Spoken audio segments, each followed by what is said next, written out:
এ ভাই, পুরা সিরিয়ার মানুষ বলে আমরা যখনই কবরের সামনে দিয়ে হাইটা যাইতাম, আমরা তখনই আমাদের কানের মধ্যে কান্নার আওয়াজ শুনতে পাইতাম। এ কান্নার আওয়াজটা শুই না আমাদের কাছে বড় ভয় ভয় লাগতো। একটা কবর, এ কবর থেকে কান্নার আওয়াজ আসে, এটা তো ভালো জিনিস বোঝায় না। এ মহিলা, কই কোরআন শরীফটা আমার কাছে দাও। হযরতে ইসমাইল আল মাখতুমি বলে, কোরআন শরীফটা আমি আমার হাতে নিয়া আমি তাকায়া দেখলাম এই কোরআন শরীফের 3টা পাতা নাই, 3টা পৃষ্ঠা নাই। আমি আমার নিজ হাতে কোরআন শরীফের 3টা পাতার মধ্যে যেই লেখাগুলা ছিল প্রত্যেকটা লেখা সংশোধন কইরা আমি এই কোরআন শরীফের মাঝখানে রেখে দিলাম। রাখার পরে এবার দামেস্কের মসজিদের ওই কবরস্থানের সামনে দিয়া যাওয়ার সময় আমি এবার যখন ওই কবরবাসীর কাছে প্রশ্ন করলাম, আমি দেখলাম কোনো কান্নার আওয়াজও আসে না, আমার সঙ্গে কেউ আর কোনো কথাও বলে না। আমি এবার যখন কবরের সামনে দাঁড়ায় দাঁড়ায় বলি, কিরে এ কবরবাসী, এখন বুঝি তুমি আর কান্দো না, এখন বুঝি আমার সঙ্গে কথাও বলো না, এখন বুঝি তোমার কাছে শান্তি লাগে। কিন্তু আমি ইসমাইলের সাথে তারা আর কোনো কথা বলে না। এবার আমি নিয়ত করলাম, আমি আমার আল্লাহ তাআলার কাছে এই ব্যক্তিটার সঙ্গে আরেকবার কথা বলতে চাই। আল্লাহর বান্দা গভীর রজনীতে তাহাজ্জুদ নামাজ পড়া পড়া আমার আল্লাহর কাছে বারবার দোয়া করে, ও আল্লাহ, এই বান্দার সাথে আমি আরেকবার কথা বলতে চাই, যে বান্দার কবরের মধ্যে এখন কেন আর কান্নার আওয়াজ শোনা যায় না। ওরে তুমি তো মালিকুল কাদির,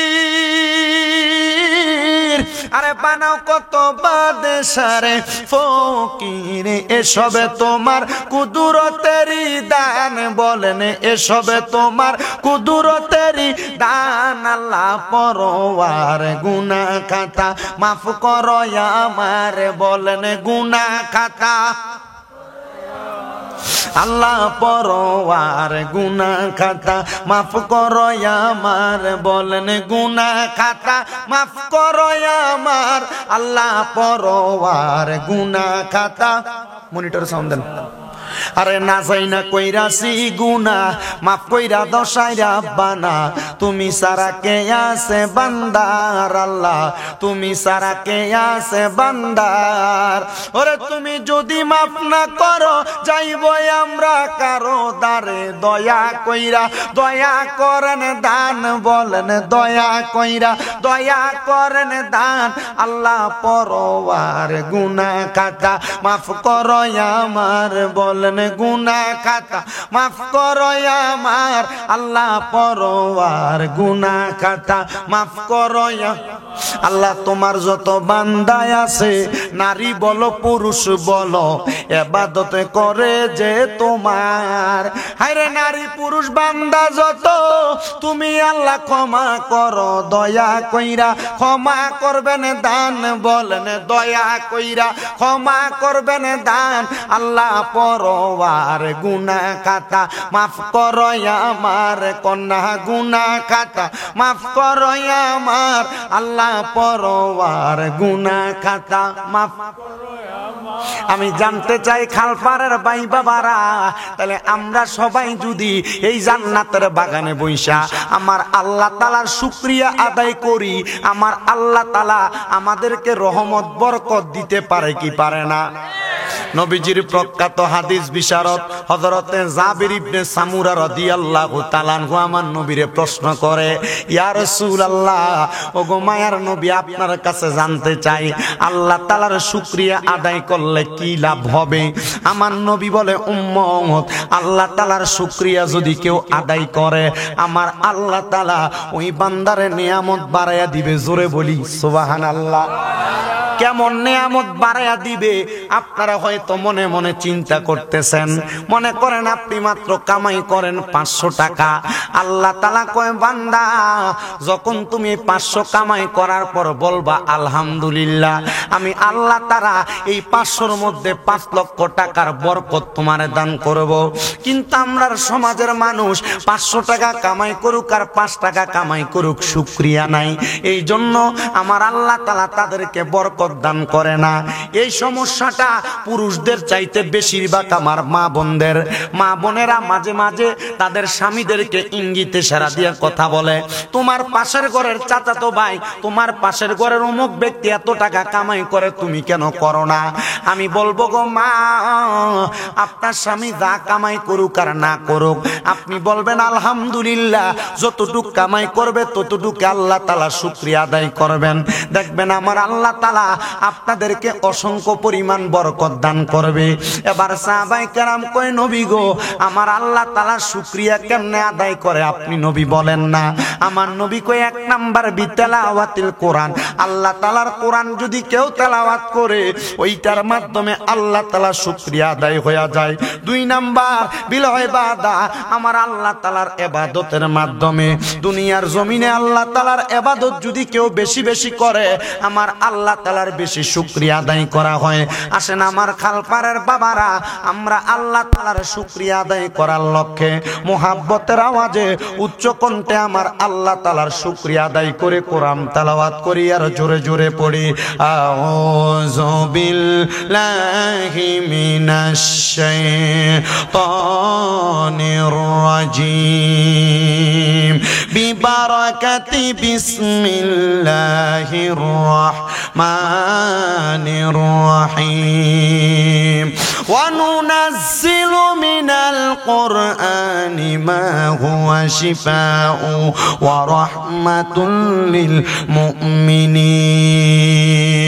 ওয়া ক্বালা তাআলা ফি কালামিহিল মাজিদ ওয়া ফি ফুরকানিহিল হামিদ, লা ইউকাল্লিফুল্লাহু নাফসান ইল্লা উসআহা। ওয়া ক্বালা ফি হাদিসিশ শরীফ আন আনাস রাদিয়াল্লাহু তাআলা আনহু قال قال سمعت رسول الله صلى الله عليه وسلم إن من أشرط الساعات أن يرفع العلم ويكثر الزهل ويكثر الزنا ويكثر الشرب الخمر ويقل الرجال ويكثر النساء حتى يكون ل50 امرأة القيم الواحد متفق عليه أو كما قال عليه صلى الله عليه وسلم। আমার আজকে খালপাড়ের বাবারা, পর্দার অন্তরালের মা বোনেরা, আজকের মাহফিলের মধ্যে সবচাইতে বেশি গুনাহগার আমি শামীম রেজা। আমার জীবনে গুনার কোনো অভাব নাই। এই গুনাহ যদি আপনারা দেখতেন আমার মাহফিলের মধ্যে আপনারা দাওয়াত দিয়াই না, বক্তা বানায়া বসাইতেন না। আল্লাহর দরবারে লাখ লাখ শুকরিয়া আল্লাহ, আপনি আমার গুনাহগুলা গোপন করে রাখছেন গো, আপনি আমার গুনাহগুলা গোপন করে রাখছেন। হে দাড়ি পাকা মুরব্বী বাবারা, একবার চিন্তা করে দেখেন, আপনার জীবনের গুনাহ যদি আপনার সন্তান দেখতো, আপনার বাবা বলে পরিচয় দিত না। হে যুবক নওজোয়ান, একবার চিন্তা করে দেখো, তোমার জীবনের গুনাহ যদি তোমার মা দেখতো, তোমার সন্তান বলে পরিচয় দিত না।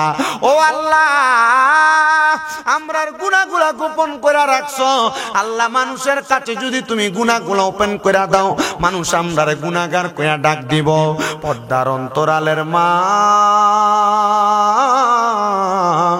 একবার চিন্তা করো গো মা, লুকে লুকে কত গুনাহ করছো, গোপনে গোপনে গুনাহ করছো গো মা। এই গুনার খবর যদি তোমার স্বামী দেখতো, তোমার স্ত্রী বলে পরিচয় দিত না। আমার আল্লাহ তাআলার দরবারে লাখ লাখ শুকরিয়া, আমার আল্লাহ তাআলা এই গুনাহগুলা গোপন করে রাখছে। আসেন বাবাজিরা, ওই গোপনের গুনাহগুলা মাফ করানোর জন্য আমরা সবাই আল্লাহ তাআলার একটু ইসমে জাতের জিকির করব, যেন আমার আল্লাহ তাআলা আপনার আমার জীবনের গুনাহগুলা মাফ করে দেয়। তো মুসলমানরা তাদের কত কষ্ট পায়, কিন্তু আমরা তো রেডিমেড একটা ইসলাম পাওয়া গেছে। হযরত শাহজালাল ইয়ামিনী এই সিলেটের মাতৃভূমির মধ্যে আইসা আমাদেরকে একটা সুন্দর ইসলাম আমাদেরকে সাজায় দিয়া গেছেন। কিন্তু সিরিয়ার মুসলমানরা মুসলমান দাবি করলে আবার মুসলমান নামধারী অনেক ইহুদি বেঈমানরা সিরিয়ার মুসলমানদেরকে মারতে মারতে বড় আঘাত করে। কিন্তু আমার নবীজি রহমতের নবী ওই সিরিয়ার জন্য কিন্তু একটু দোয়া করছিল। আমার নবী দোয়া করেছিল, আল্লাহুম্মা বারিক লানা ফি শামিনা ওয়া ইয়ামিনিনা। আল্লাহর নবী দোয়া করছে, আল্লাহ আপনি শাম দেশ এবং ইয়ামেন দেশের মধ্যে বরকত দান করেন। কেমন দোয়া করছে?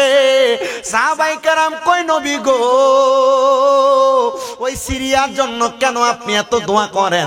আপনি নবীকে একটু সিরিয়ার জন্য বদদোয়া করবেন না? আমার নবী কয়, না মুসলমানদের দ্বিতীয় হিজরতের মূল্যবান জায়গা হলো সিরিয়া। আমি নবীজি মক্কা থেকে মদিনাতে হিজরত করেছি। আবার অনেক মানুষ মক্কাবাসীর যন্ত্রণা সহ্য করতে না পাইরা তারা মাঝে মাঝে সিরিয়া নগরীর মধ্যে হিজরত করে চলে যাবে। ওই সিরিয়া কোন জায়গার মুসলমান? একদিন আমার নবীরে হযরতে মুয়াবি ইবনে মারওয়া নামক একজন ব্যক্তি এসে আমার নবীরে প্রশ্ন করে, ইয়া রাসূলুল্লাহ, ও মায়ার নবী গো, আপনি সিরিয়ার জন্য একটু বদদোয়া করেন না। আমার নবী কয়, না না না, আমি নবী সিরিয়ার জন্য বদদোয়া করব না। নবী কেন কেন?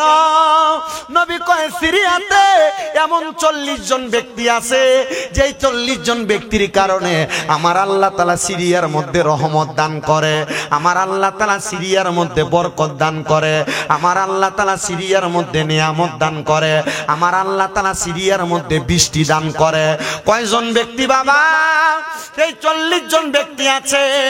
আমার নবী কয়, শুধু তাই না রে, ওই সিরিয়ার মধ্যে 40 জন ব্যক্তির মধ্যে একজন ব্যক্তি যখন হঠাৎ করে মারা যায়, আমার আল্লাহ তাআলা নতুন করে আরেকজনের 40 জনের সঙ্গী বানায়া দেয়। ও নবী, নবী, ওই ব্যক্তিও কি ওই 40 জনের মতো আবদাল হয়? আবদাল কাহাকে বলে জানুনি রে বাবা? যেই ব্যক্তি 5 ওয়াক্ত নামাজের পাশাপাশি আমার আল্লাহ তাআলার আর একটু বেশি বেশি নফল ইবাদত করে, তাদেরকে বলা হয় আবদাল, তাদেরকে বলা হয় আবদাল।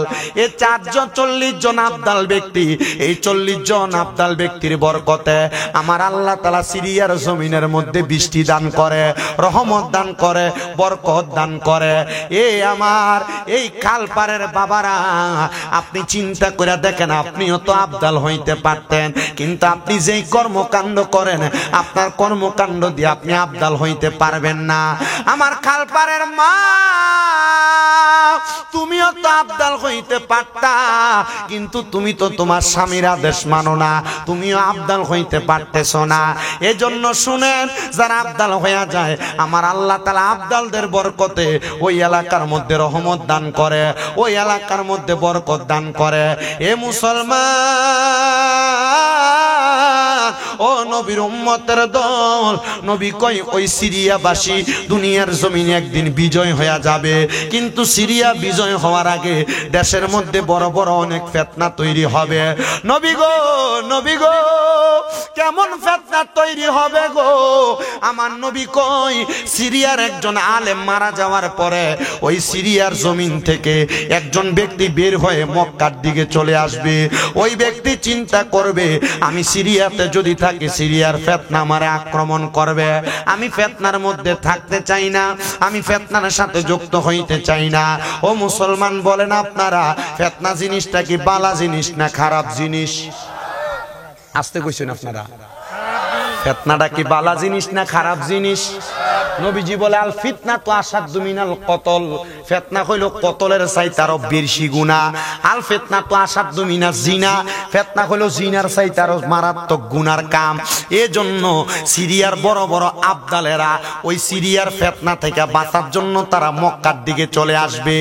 আমার নবী বলেন, ও জগতের মানুষ, সিরিয়ার একজন আবদাল ব্যক্তি, সিরিয়ার একজন আবেদ ব্যক্তি, সিরিয়ার একজন আমলওয়ালা ব্যক্তি, সিরিয়াতে যখন ফিতনা তৈরি হয়ে যাবে, উনি হাঁটতে হাঁটতে মক্কার দিকে রওনা করবে। মক্কাতে আসার পরে উনি মক্কার দিকে প্রবেশ করবে না, কিন্তু মক্কাটাকে ভাঙার জন্য কিয়ামতের আগে বাইটটা বাইটটা কিছু লোক আগমন করব, মানে খাটো খাটো কিছু লোক আগমন করব, যারা কাবা ঘর ভাঙতে যাইব। ওই ব্যক্তিগুলা কাবা ঘর যখন ভাঙতে যাইব, ওই ব্যক্তি যিনি সিরিয়া থেকে মক্কায় আসছে, তিনি জায়গা ওই খাটো খাটো লোকগুলারে ওনার শাহাদাত আঙ্গুলের ইশারা দ্বারা তারা বাইরে ফালাইব। তারা কাবা ঘর ভাঙতে পারবে না। কাবা ঘরের সামনে যাওয়ার সাথে সাথে ওই আবদাল নামক লোকটা, আবদাল নামক ব্যক্তিটা, আবদাল মানে আল্লাহর খাস বান্দাটা, ওই খাটো খাটো ব্যক্তিগুলারে কাবা ঘরের সামনে থেকে শাহাদাত আঙ্গুল দিয়া ধাক্কা দিয়া ফালাইয়া দিব।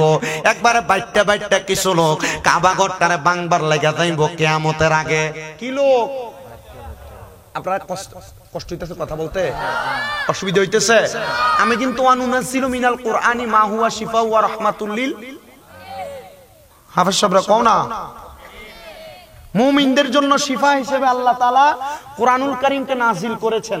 আমি আপনাদের কাছে কিন্তু এই কথাটাই একবার ঠিক এই সিরিয়ার ঘটনাটা বলে শেষ করে দিব। আপনাদের কি কষ্ট হবে তার আগ পর্যন্ত? আছেন না ইনশাআল্লাহ কষ্ট করে? কিন্তু দেখেন কাবা ঘর ভাঙার জন্য যাবে, এই কাবা তো মুসলমানদের অস্তিত্বের জায়গা, ঠিক না? এবার এই আব্দাল যেই ব্যক্তিটা বড় আমলওয়ালা, তিনি সিরিয়া থেকে মক্কায় আসবে, কিন্তু মক্কায় যাবে না। যখনই উনি খবর পাবে যে কাবা ভাঙার জন্য কিছু বাইতে বাইতে খাটো খাটো লোক আগমন করছে, তিনি যে ইনার শাহাদাত আঙ্গুল দিয়ে গুলার মারবে, যা যা বলে বলে মারবে। মারহাবা পড়েন, আরো জোরে পড়েন না মারহাবা। এবার ওই আব্দাল ব্যক্তিটা যখন কাবা ঘরের সম্মুখে থাকাম, ওই খাটো খাটো লোকগুলার মারবে রে বাবা। মারার পরে ওই আব্দাল ব্যক্তিটা একটা ঘরের মধ্যে যে আবার বসবাস করবে। এবার ওই মক্কা নগরীর অনেক লোক ওনাকে ঘর থেকে বের করে আইনা কাবা ঘরের হাজরে আসওয়াদ এবং মাকাম ইব্রাহিমের দুই জায়গার মাঝখানের মধ্যে ওনার হাতের মধ্যে তারা হাত রেখে ইসলাম ধর্ম গ্রহণ করবে। ওনার পরিচয় ওপেন হয়ে যাবে, ওনার পরিচয় হবে তখন উনি হলো ইমাম মাহাদি আলাইহিস সালাতু ওয়াস সালাম। ইমাম মাহাদি আলাইহিস সালাতু ওয়াস সালামের যখন আবির্ভাব হয়ে যাবে, এবার সিরিয়ার সব মানুষগুলো এবার ইমাম মাহাদির তালাশ করবে, কিন্তু তারা ইমাম মাহাদির তালাশ করে তারা যখন খোঁজ পাবে না, এবার এ কালপারের মানুষ, পর্দার অন্তরালের মা ইমাম মাহাদি আলাইহিস সালাতু ওয়াস সালাম মানুষের মাঝে সত্যের পয়গামের দাওয়াতগুলা দিবে। এর মাঝে সিরিয়া নামক জায়গাটা বিজয় হয়ে যাবে। দেখেন আপনারা খবর পাইছেন হয়তো সিরিয়া নামক জায়গাটা কায়েম হয়ে গেছে।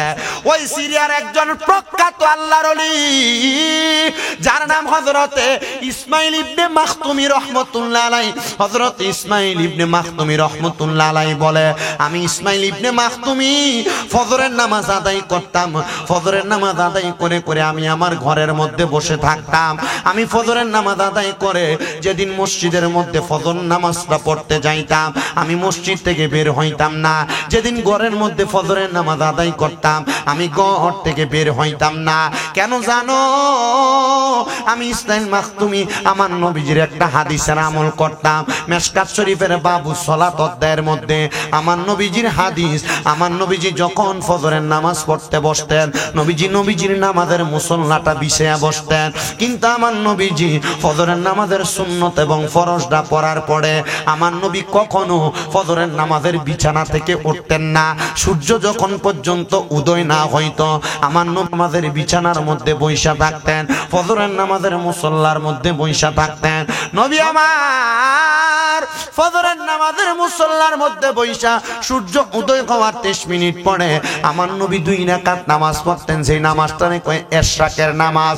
অনেকে চিন্তা করে হুজুর ইশরাকের নামাজ তো দূরের কথা, আমরা তো ফজরের নামাজই পড়ি না, যোহর আসর মাগরিব এশারের নামাজই তো পড়ি না, আমরা ইশরাকের নামাজটা পড়বো কেমনে? এবার ইসমাইল মাখতুমি বলেন, আমি ফজরের নামাজ পড়া ওই সিরিয়ার মসজিদ থেকে বাহির হইয়া আমি যখন হাঁটতে হাঁটতে সামনের দিকে যাইতেছি, হঠাৎ করে আমি দেখলাম একটা কবরের মধ্য থেকে গুনগুন গুনগুন কান্নার আওয়াজ শোনা যায়। আমি অবাক হয়ে গেলাম, হায় রে, দুনিয়ার জমিনের মধ্যে জীবিত কোন ঘরের মানুষের ঘর থেকে আওয়াজ আসতে পারে, কবরের ভিতর থেকে কেন গুনগুন গুনগুন করে কান্নার আওয়াজ শোনা যায়? এবার আমি কবরটার সামনে যাইয়া আমি আবার কবরবাসীর সঙ্গে কথা বলতেছি।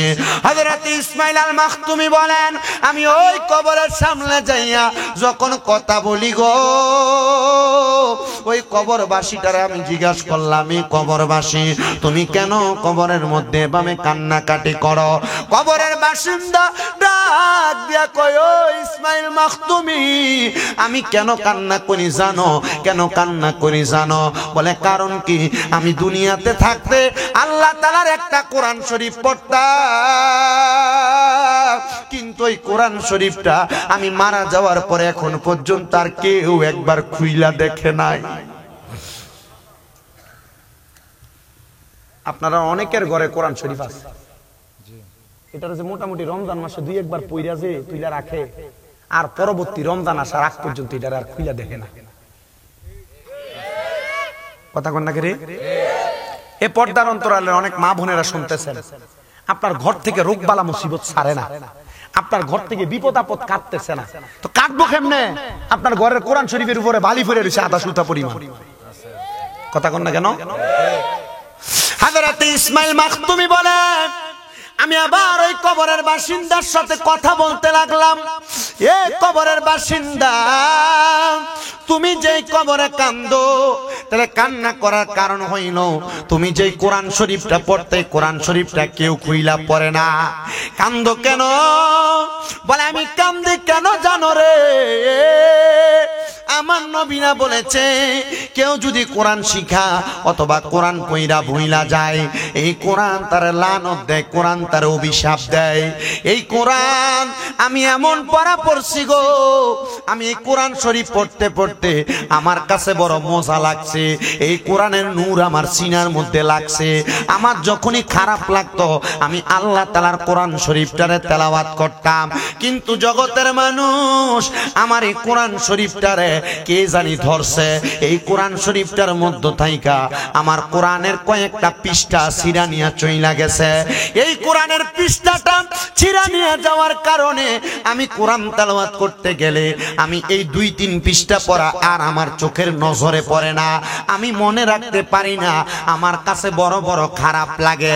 এ ছাত্র ভাইয়েরা মনে রাখবারে ভাই, তোমাদের উদ্দেশ্য এই কথাটা, তোমরা যারা হাফিজি কোরআন শরীফ তেলাওয়াত করো অথবা নাজরা শেষ করে কোরআনের সবক নাও, হেফজের সবক নাও, মনে রাখবা এই কোরআন যখন মুখস্থ করবা, আস্তে আস্তে করে কোরআন তেলাওয়াত করা শুরু করবা।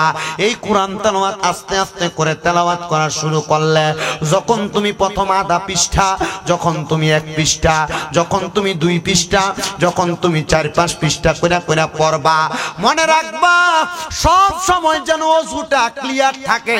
ওযুটা যখনই ভাঙবে সাথে সাথে ওযুটা বানাইবা, নচেত মনে রাখবা এই ওযু ছাড়া অবস্থায় যতটা আয়াত তোমার মুখ দিয়া বের হবে, এই আয়াতগুলা তোমার জবানের মধ্যে মুসাব্বা থাকবে, তোমার কলবের মধ্যে মুসাব্বা থাকবে, তোমার মাথার মধ্যে মুসাব্বা থাকবে।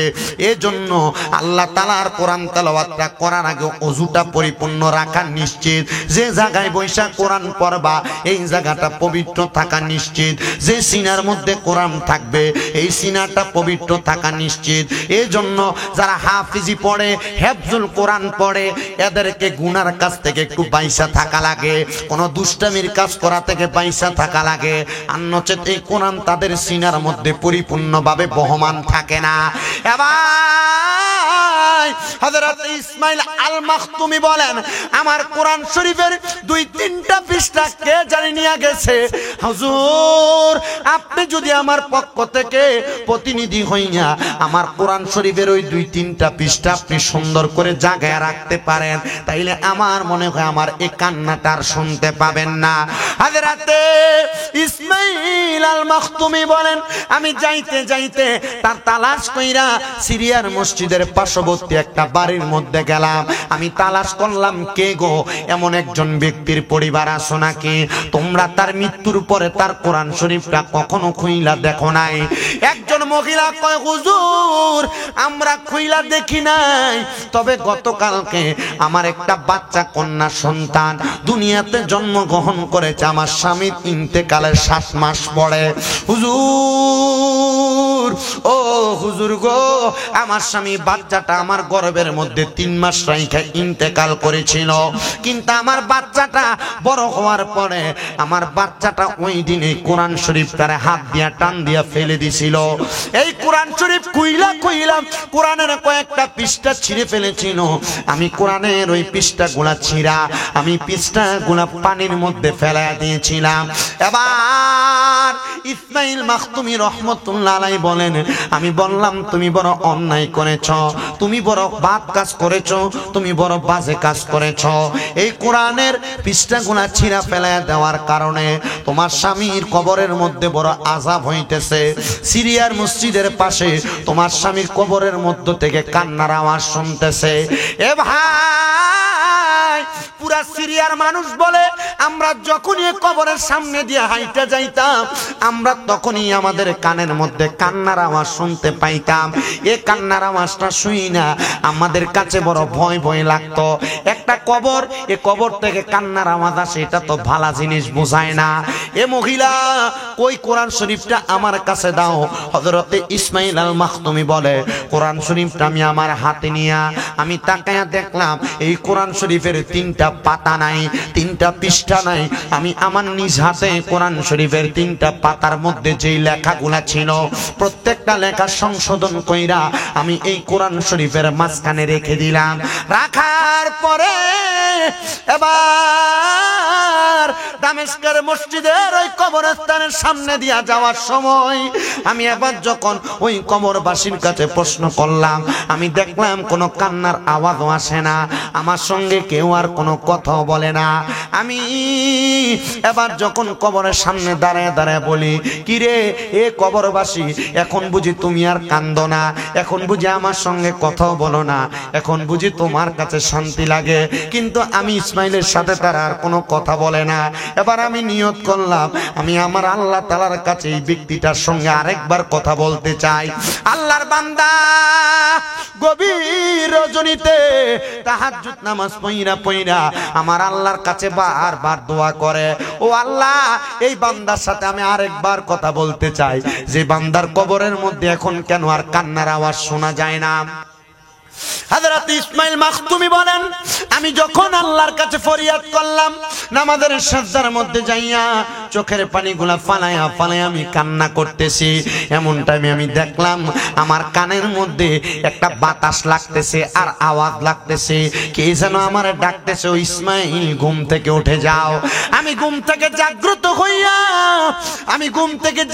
হইয়া আমি চক্ষুটা খুইলা দেখলাম আমার ঘরের মধ্যে সাদা রঙের পোশাক পরিহিত অনেকগুলা ব্যক্তি আমার সামনে দাঁড়িয়ে আছে।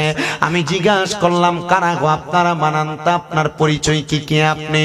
উনি বলে যার কান্নার আওয়াজ পুরা সিরিয়ার মানুষ শুনেছে আমি হইলাম সেই ব্যক্তি ইসমাইল। ও মাখতুমি, শুধু আমার কান্নার আওয়াজটা না এলাকার মানুষ শুনেছে। তুমি কি জানো এই সিরিয়ার মধ্যে এমন একটা অবস্থা হয়ে যাবে কারোর কান্নার আওয়াজ কেউ শুনতে পাবে না। হয়তো আপনারা অনেকে দেখেছেন সিরিয়ার একটা বাচ্চা 2-3 বছর আগে মোবাইল ভিডিও ফুটেজের মাধ্যমে একটা ভিডিও বাইর হয়েছিল। বাচ্চাটা আরবিতে বলতেছে আমাদেরকে যে ইহুদিরা মারছে আমি আল্লাহর কাছে বইলা দিব, আল্লাহর কাছে বিচার দিয়া দিব। ও ইসমাইল মাখতুমি বলে তুমি কি কথা শুনাই না, তোমার কবরের আওয়াজ শুনতে পাইছে মানুষ? বলে হ্যাঁ আমি মৃত মানুষের কবরের আওয়াজ শুনছে। এই সিরিয়ার মানুষের জীবিত মানুষের কান্নার আওয়াজও কেউ শুনবে না। সিরিয়ার মানুষ এমন কান্না কানছে, সিরিয়ার মানুষের কান্না কেউ শুনতে পায় নাই। সিরিয়ার মানুষকে লাশগুলা কাফন যে পরাইবো সাদা কাপড় শর্ট পইরা গেছে, মানুষের গায়ের কাপড় দিয়া মুচড়ায়া নদীতে বাসায়া দিছে, মাটির ভিতরে রাইখা বালু দিয়া ঘোড়া দিয়া দিছে। কিন্তু এই সিরিয়ার মানুষগুলা বড় কষ্ট পায় গেছে। হযরত ইসমাইল মাখতুমি বলে ও জগতের মানুষ রে, ও জগতের মানুষ, ওই সাদা পোশাকওয়ালা ব্যক্তি আমারে কয় আপনি যে আমার কবরের কান্নার আওয়াজ শুনছেন, আমার কোরআনের আয়াতগুলা আবার কোরআনের মাঝে লেখা দিছেন। আমার আল্লাহ তাআলা তো এখন আমার সিনার মধ্যে আবার কোরআনটারে মওজুদ রাখছে, এজন্য আমি আর কোরআনের জন্য কান্না করি না। এ বাবা তুমি কবরে যাইয়া কেন কোরআন পড়ো, কবরের ভিতরে কেন কোরআন পড়ো? উনি বলতেছে আপনি কি জানেন না, ওয়ালা তাকুলু লিমান ইউকতালু ফি সাবিলিল্লাহি আমওয়াত বাল আহইয়াউ ওয়ালাকিন লা তাশউরুন। যারা আল্লাহর রাস্তার মধ্যে শহীদ হয়ে যায়, আল্লাহর রাস্তার মধ্যে চইলা যায়, তারা কখনো মরে না। বাল আহইয়াউম, তারা জিন্দা, ওয়ালাকিন লা তাশউরুন। এদেরকে যারা মরা বলে এরা নির্বোধ, এরা বোকা, এরা বুঝে না। এ জগতের মানুষ চিন্তা করে দেখছুনি আল্লাহ যারা মুমিন বান্দা তারা তো ইন্তেকাল করার পর কবর দেশে যাওয়ার পর তারা মরা থাকে না, এরা এদের কবর দেশের মধ্যে বড় আরামে বড় শান্তিতে থাকে। এবার ডাক দিয়া কই হুজুর আপনি কবরের মধ্যে তাইলে কোরআনটা পড়েন কেন? উনি কয় কবরবাসী এত আযাবের সম্মুখীন রে, এই কবরবাসীরা এই আযাবের সম্মুখীন হওয়ার কারণে এরা বড় কষ্ট, এরা বড় লাঞ্ছনা, এরা বড় বঞ্চনা নিতেছে। আমি যখন কোরআন তেলাওয়াত করি আল্লাহ তাআলা এদের লাঞ্ছনা বঞ্চনা গুলা কমায়া দেয়, এদের শরীরের কষ্টগুলা আঘাতগুলা কমায়া দেয়। এজন্য আমি দোয়া করি আল্লাহ যেন এই কোরআনের মুহাব্বতে এদেরকে মাফ করে দেয়, এদের কলবটারে পরিষ্কার করে দেয়, এদের জীবনের গুনাহগুলা মাফ করে দেয়। তোমরা যদি দেখতারে ও দুনিয়ার মানুষ কবরবাসীরা কত আঘাতপ্রাপ্ত হয়, কত কষ্ট পায়, এদের শরীরের গোশতগুলা হাড্ডি থেকে কইসা কইসা পড়ে। আমি যখন কবরের মধ্যে কোরআন পড়ি রে আমার আল্লাহ তাআলা এই কোরআনের বরকতে তাদের শরীরটারে জোড়া লাগায়া দেয়। এই কোরআন পড়ার কারণে মুমিনের ঈমান বৃদ্ধি পায়, এই জন্য আমি কোরআনটা বেশি বেশি কইরা পড়ি। হায়রে আমার ও খালপাড়ের বাবা, আপনার হয়তো অনেকের মা কবরে, আপনার হয়তো অনেকের বাবা কবরে, ওই আম্মা আব্বা কবরে কেমন আছে একবারও তো আপনি খবর লইলেন না। আব্বা আম্মা কবরের মধ্যে বড় কষ্টে আছে না ভালো আছে আপনি খবর লইলেন না। আল্লাহর দরবারে ফরিয়াদ ও মনি ও আল্লাহ গো, যারা তাদের মারে যারা তাদের বাবারে অন্ধকার কবরের মধ্যে শোয়া দিয়া আজকের খালপাড়ের মাহফিলে বসছে, ও আল্লাহ তাদের মার কবরটারে তুমি জান্নাতের বাগান বানাইও, তাদের বাবার কবরটারে তুমি জান্নাতের বাগান বানাইও। ও খালপাড়ের বাবা, খালপাড়ের বন্ধুরা, আপনারা যারা জান্নাতের বাগানে বসছেন, হয়তো আপনার মা কবরে আপনার বাবা কবরে, আপনি কেমন আছে জানেন না। মনে রাখবেন আজকের আখিরি মুনাজাতের মধ্যে আপনি যদি আপনার মার জন্য বাবার জন্য চোখের মণিকুঠার মধ্যে একটা মাছির মাথা পরিমাণ পানি চাইনা দিয়া কান্না করেন, ওই পানিটা মাটিতে পড়ার আগে আগে আমার আল্লাহ তাআলা আপনার মা বাবার জীবনের গুনাহ মাফ করে দিবে। কিন্তু অনেক সন্তান হয়তো আজকের মাহফিলে বসছে, তাদের মা বাবা বেঁচে আছে, কিন্তু অনেক সন্তান ওই মা বাবার মনে কষ্ট দিয়া মাহফিলে বসে। অনেক সন্তান এরা বাইয়ে বাইয়ে ঝগড়া করে মা বাপরে আলাদা করে দেয়। অনেক সন্তানেরা এদের মা বাবার সঙ্গে খারাপ ব্যবহার করে। অনেক স্ত্রীর কথা শুই না মা বাপরে বাদ দেয় না। বউ বলে তোমার আরো 2-3 ভাই আছে, তুমি কেন মা বাপরে একা একা খাওয়াও? এই কথাটা শুই না অনেকে মা বাপরে খানা দেয় না। আমি বলবো রে সন্তান, কেউ যদি এমন কর্ম করে থাকো দেও তোমার পাও আমার সামনে দাও, আমি শামীম রেজা জিব্বা লাগে তোমার পাও পরিষ্কার করে দিব। তবু আদা করো আমার আল্লাহ তাআলা যেন তোমার মা বাপরে মাফ করে দেয়। তবু আদা করো ওই মা বাপরে জুদা করে থাকলে আলাদা করে থাকলে এখান থেকে বাড়িতে যাইয়া মা বাবার পায়ের মধ্যে ধরবা, ধরে বলবা মা ও আব্বা জান আল্লাহর রাস্তা আমারে মাফ করে দে। যতক্ষণ পর্যন্ত তোমার মা তোমার বাবা মুখ দিয়া বলছে তোমারে মাফ করে দিছি, ততক্ষণ পর্যন্ত মা বাবার পাও ছাড়বা না। বলে হুজুর কেন গো, কেন মা বাবার পাও ছাড়তাম না? আজকের মাহফিল কবুল হবে কি হবে না এটার গ্যারান্টি কেউ দিতে পারবে না, তবে আমি শামীম রেজা একটা গ্যারান্টি দিয়া যায়। যদি তোমরা এখান থেকে বাড়িতে যে মা বাবার পায়ে ধরে মাপ চাও, আম্মা আব্বার মধ্য থেকে যদি একজন বাবা আগামীকালকে খালপাড়ের চা দোকানে বইসা বলে হ্যাঁ শামীম রেজার ওয়াজ শুই না আমার ফুতে রাত্রবেলা আমি আব্বার পায়ে ধরে মাপ চাইছে, কিন্তু কোনোদিন আমার ফুতে আমি বাবার লগে অন্যায় করে নাই, মনে করবা মাহফিল কবুল হয়ে গেছে।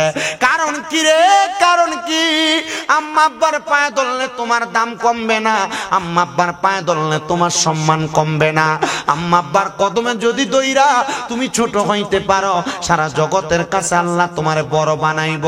কিন্তু বর্তমান জামানায় সন্তান চিন্তা করে, হুজুর আমি আমার মা বাবার পায়ে ধরবো দূরের কথা, আমি তো দুই ঈদের সময় আম্মা আব্বার পা ছুঁয়া সালামি আমি করি না। হায়রে না না না, আম্মা আব্বার পায়ে ধরলে সন্তানের দাম কমে না, ইজ্জত কমে না, আল্লাহ তাআলা তার দাম বাড়ায়া দেয়। শুধু পায়ের মধ্যে ধইরা সালাম করা না, মাঝে মাঝে সুযোগ পাইলে আম্মা আব্বার পায়ের মধ্যে চুমা দিবা। কোনদিন মা বাবার পায়ে চুমা দিছো কিনা জানি না রে খালপাড়ের বাবারা, কোনদিন মা বাবার পায়ে চুমা দিছো কিনা জানি না গো খালপাড়ের মা বোনেরা। তবে আমার দিকে তাকাও, আমি গুনাহগার মানুষের কুমিল্লা শহরের মধ্যে ৬টা মাদ্রাসা চলে। আমার ৬টা মাদ্রাসার মধ্যে এখনো পর্যন্ত ৮১৭ জন ছাত্র ছাত্রী পড়ালেখা করে। কিন্তু আমি জানি এটা আমার এলেমের জোর দিয়া না, শিক্ষাগত যোগ্যতা দিয়া না, এটা একমাত্র আমার আম্মা আব্বার দোয়ার বরকতে। আমি যখন মাত্র ক্লাস 6-7 পড়তাম, ওয়াজ মাহফিলে শুই না, আম্মা আব্বা ঘুমন্ত অবস্থায় যে মা বাবার পায়ের মধ্যে চুমা দিছে, আমার আল্লাহ তাআলা আমার যে সম্মান দিছেন, যে ইজ্জত দিছেন, আমি আর 1% পাওয়ার উপযুক্ত না। কিন্তু আমার আম্মা আব্বার দোয়ার বরকতে আল্লাহ তাআলা আমার সম্মান বাড়ায়া দিছে। কিন্তু সন্তানের দল, তুমি তো আম্মা আব্বারে ধমক দাও, তুমি তো আম্মা আব্বারে আঘাত দিয়া কথা বলো, তুমি তো আম্মা আব্বার মনে কষ্ট দিয়া কথা বলো। আমি বলবো না, দে সন্তান তোর পাও আমার সামনে দে, আমি আমার জিহ্বা লাগায়া তোর পাও আমি পরিষ্কার করে দিব। তবু ওয়াদা করবা কোনদিন মা বাবার মনে কষ্ট দিবা না, আম্মা আব্বার মনে আঘাত দিবা না।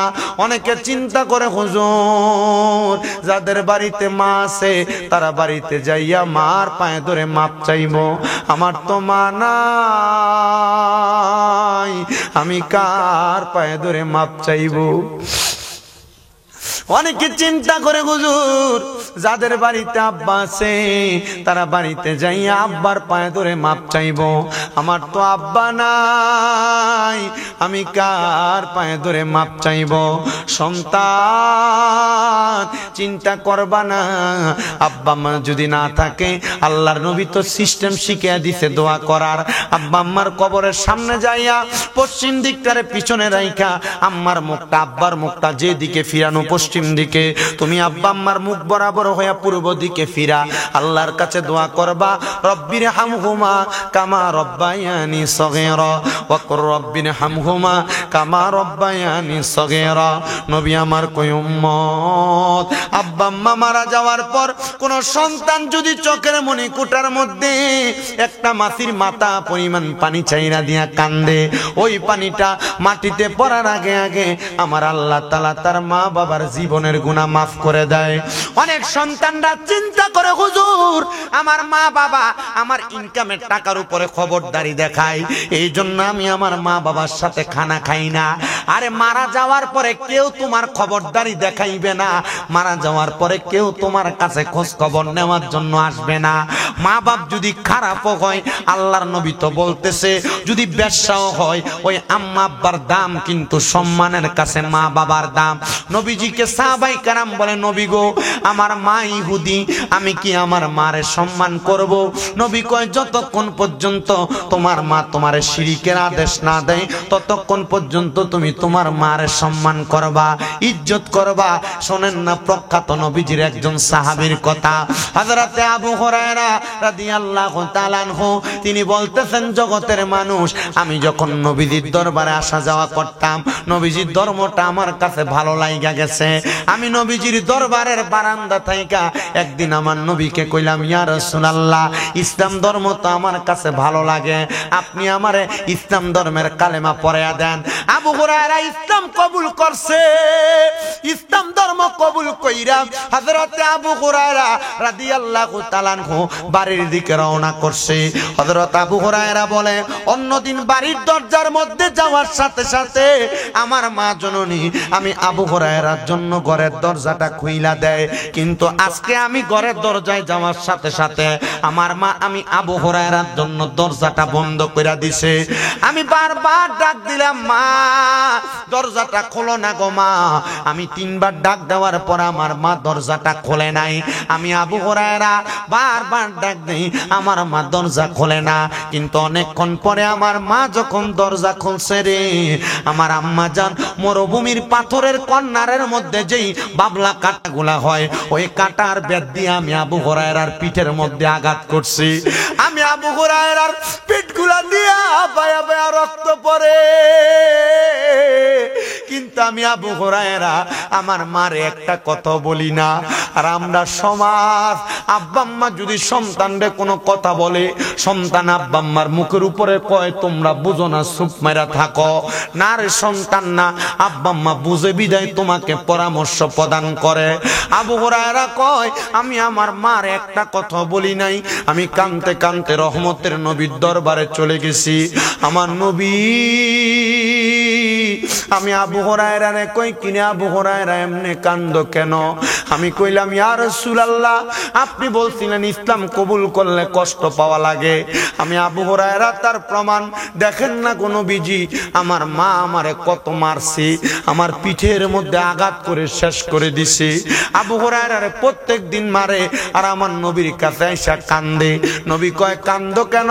আবু হুরায়রা কয় নবী আমি কান্দি এই জন্য, আমার মা ইসলাম কবুল করার কারণে আমারে আঘাত করে মারে আর আমার পিঠগুলা দিয়া বায়া বায়া রক্ত পড়ে। কিরে কান্দো, আমার দরবারে কেন আসো? নবী গো আপনি নবীর চেহারার দিকে তাকাইলে আমার আর ব্যথার কথা মনে থাকে না। বন্ধু, এবার একদিন আবু হুরায়রা কান্না করতে করতে আমার নবীর দরবারের সামনে এসে বলছে। অনেক সাহাবায়ে কেরাম সামনে এসে বসার পরে আবু হুরায়রা যখন কান্দে, আমার নবী কয় কি আজকেও কি মা মারছে এজন্য কান্দ? আবু হুরায়রা কয় নবী গো, ও মায়ার নবী, আজকে আমি আমার মা আমারে মারছে এই জন্য কান্দি না। আবু হুরায়রা কান্দ কেন? আমার নবী ডাক দিয়া কয় আবু হুরায়রা কান্দ কেন? আবু হুরায়রা কয় নবী গো, প্রত্যেক দিন আমার মা মারে, আমি চাইলে তো আমার মার নামে বিচারও করাইতে পারতাম। আমি জানি হেদায়েতের মালিক আল্লাহ, আমার মা আমারে মারে, আমার মা মারলে আমার কোনো অসুবিধা নাই। কিন্তু নবী আজকে আমি মারার জন্য কান্দি না, আমি আবু হুরায়রা কান্দি। আপনি নবী কত মানুষের জন্য দোয়া করেন, নবী গো আপনি কি পারেন না আমার মাটার জন্য একটু দোয়া করতেন? কিরে আবু হুরায়রা, তোমার মা তোমারে মারে আর তুমি বলো তোমার মার জন্য আমি দোয়া করতাম? আমার নবীজি ডাক দিয়া কয় আবু হুরায়রা এটা কেমন কথা বলো?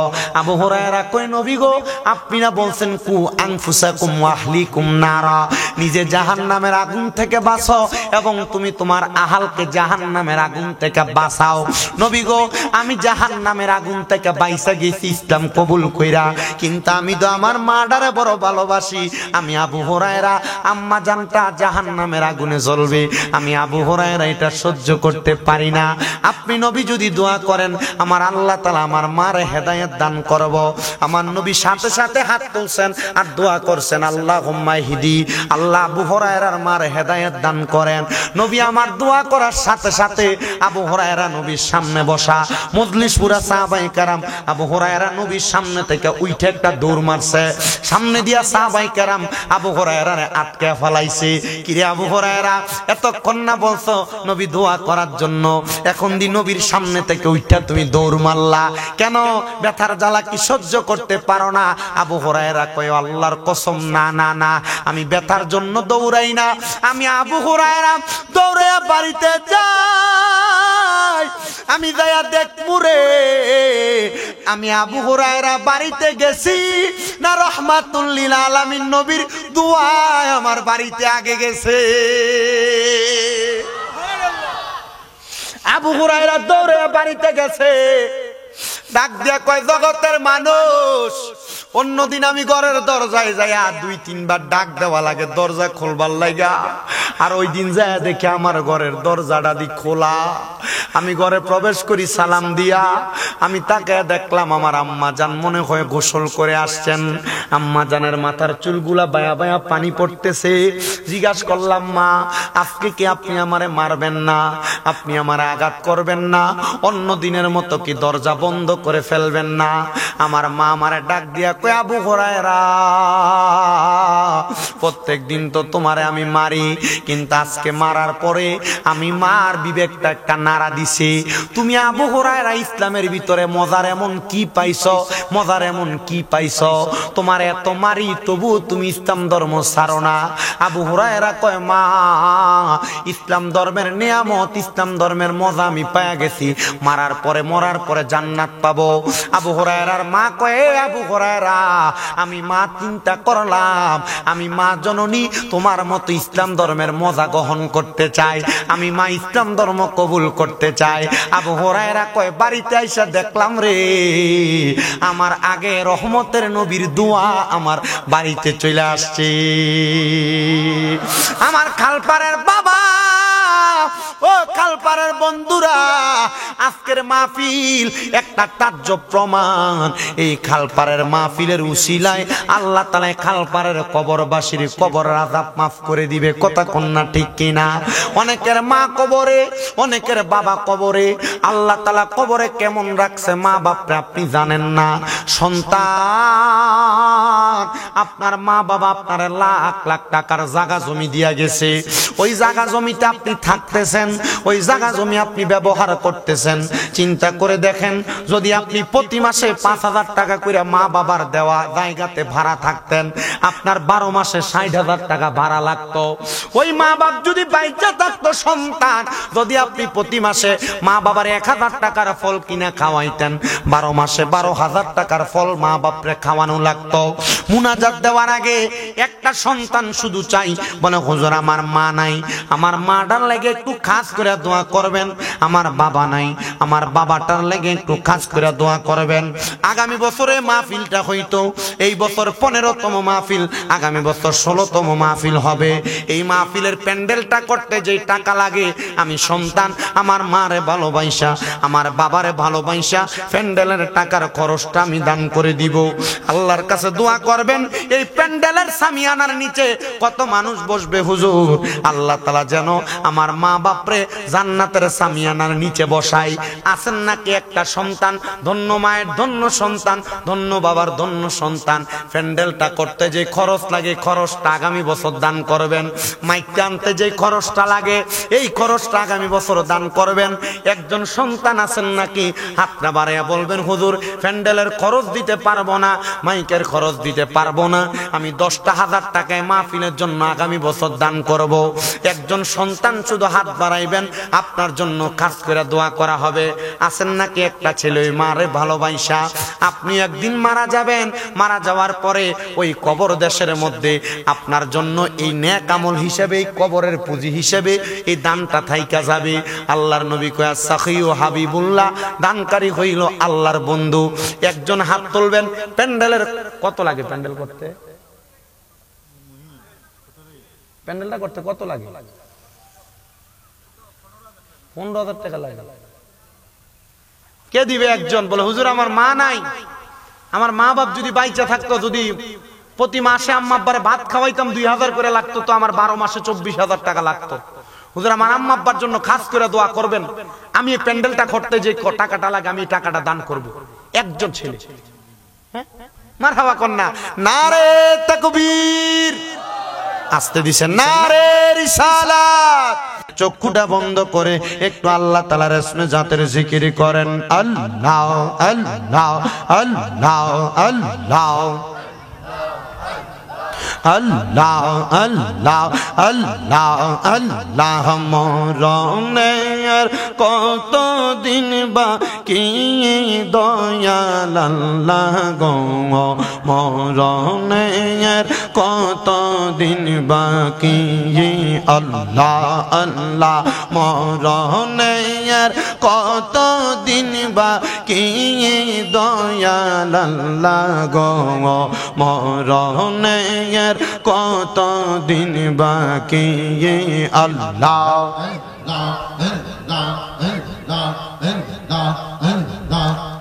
দয়াল আল্লাহ গো, আমি যেই দিন যাব মারা, দুনিয়া ছাড়িয়া মনে আমায় কেউ রাখবে না যাবে রে বলিয়া কবর দেশে মাটির গড়ে কবর দেশে মাটির গড়ে রাখিবে শোয়াইয়া দয়া আল্লাহ গো মরণের কত দিন বাকি আমার মরণের কত দিন বাকি আমি জানিলাম না গো আল্লাহ মরণের কত দিন বাকি মারহাবা আল্লাহ আল্লাহ আমার মরণের কত দিন বাকি আমি জানিলাম না গো আল্লাহ মরণের কত দিন বাকি আল্লাহ আল্লাহ হঠাৎ আজরাইল আসিয়া যখন হাসতে দিবে দড়ি আজরাইল আসিয়া যখন হসতে দিবে দড়ি তখন আমার মনা বাঙাই করবে লোক চুরি আমি জানিলাম না গো আল্লাহ মরণের কত দিন বাকি মারহাবা আপনি কি সাউন্ড দিতে ডরান সাউন্ড দিতে ডরান আপনি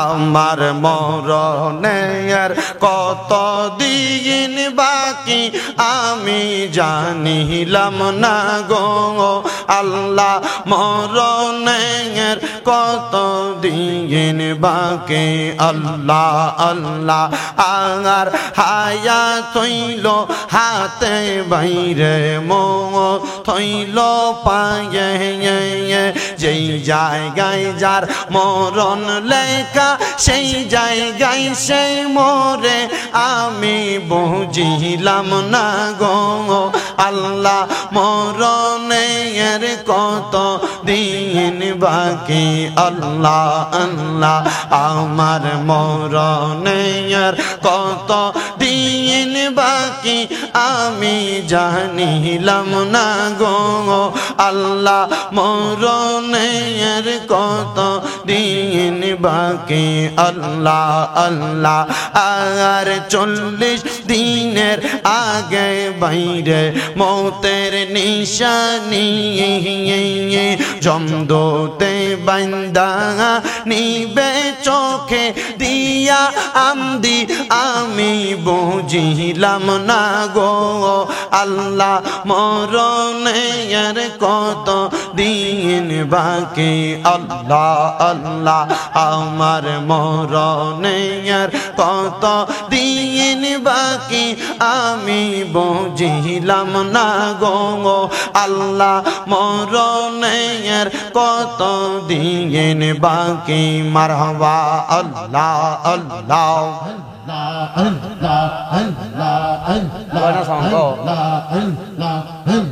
লা ইলাহা ইল্লাল্লাহু মুহাম্মাদুর রাসূলুল্লাহ সাল্লাল্লাহু আলাইহি ওয়াসাল্লাম একটা জবানও বন্ধ রাখবেন না জবানটা ছেড়ে দিয়ে উচ্চ কণ্ঠে জোরে পড়েন আলহামদুলিল্লাহ আমি আল্লাহ তাআলার কোরআনুল কারীম থেকে আপনাদের কাছে একটা আয়াতে কারিমা তেলাওয়াত করেছি যেখানে আমার আল্লাহ তাআলা বলেছেন ওয়ানুনাজ্জিলু মিনাল কুরআনি মা হুয়া শিফাউ ওয়া রাহমাতুল লিল মুমিনিন আমার আল্লাহ তাআলা বলেন আমি আল্লাহ তাআলা নাযিল করেছি মুমিনদের জন্য শিফা হিসেবে আমার কোরআনুল কারীম আমার কোরআনুল কারীম হে আমার বন্ধু হে আমার বাবারা খালপাড়ের বন্ধুরা আপনারা বলেন আমার আল্লাহ তাআলা যদি মুমিনের জন্য কোরআনটাকে শিফা হিসেবে নাযিল করে আমরা ওই কোরআনটাকে শিফা হিসেবে রোগের অসুস্থতার সুযোগ হিসেবে আমরা নিতে চাই কি চাই না রোগের অসুস্থতার শিফা শিফা হিসেবে আল্লাহ তাআলা আমাদেরকে কোরআনটা আমাদের জন্য পাঠাইছেন যারা মুমিন তাদের জন্য এবার বলেন আমরা সবাই নিজেদেরকে মুমিন দাবি করতে চাই কি চাই না? কেমন মুমিন আপনি রে ও মুসলমান? তাকে দেখেন সিরিয়ার কত মুসলমানরা মাইরের আঘাত খায়, সিরিয়া